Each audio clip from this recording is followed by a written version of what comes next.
the salt of the earth. We know that salt has a very important place in our life. It plays many, many different roles. We use it in the winter when it's snowing and icing out, and we lower the temperature of the freezing point. We use it in cooking to lower the boiling point. We use it in our meals and our diet to add flavor to our food. We use it as a curative in sometimes cleaning out cuts.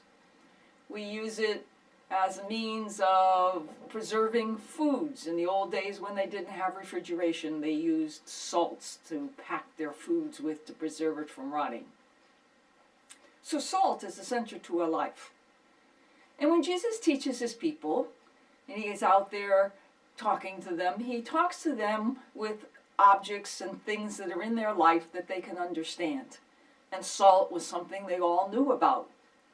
And why he uses these images is so that he can tell people the essence of what the story is about by relating to things that they already know about. And salt was one of them.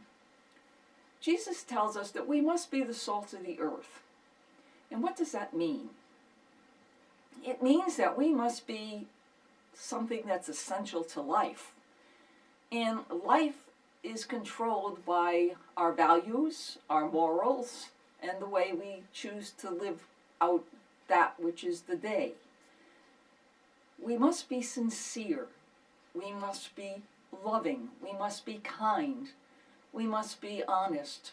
We must be all the things that make life worth living.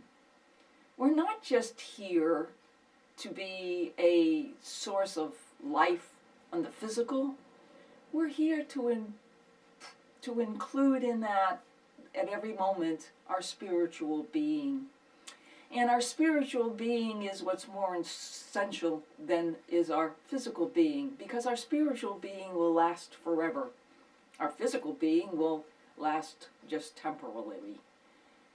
And Jesus said, if the salt loses its flavor, it's no good. It's going to be thrown out into the dirt and to be stampled on, because it has no value. And if we are to have value, then we must put the values in our life that are most important. And what are the most important values in our life? We have to do an examination of our conscience. And with that examination of our conscience, what we have to do is look at ourselves and see who we are.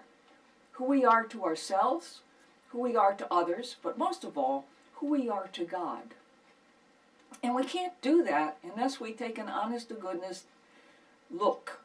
Look in the mirror and see who we really are. Oh, many times we think we're somebody that we're really not. We put on a good show. We try to impress others, but down deep we're lacking what it really means to be sincere. We're all sort of like trying to be celebrities. And that's not what it's all about. What it's really all about is humility. Humility means truth. And in order to get to the truth, we have to look at ourselves and see who we truly are. And are we living up to the standards that those truths present to us? Yes, we have to be humble. We have to be loving. We have to be kind. We have to be sincere. We have to be honest. All these things are the values that Jesus teaches us in his life and when he wants us to be.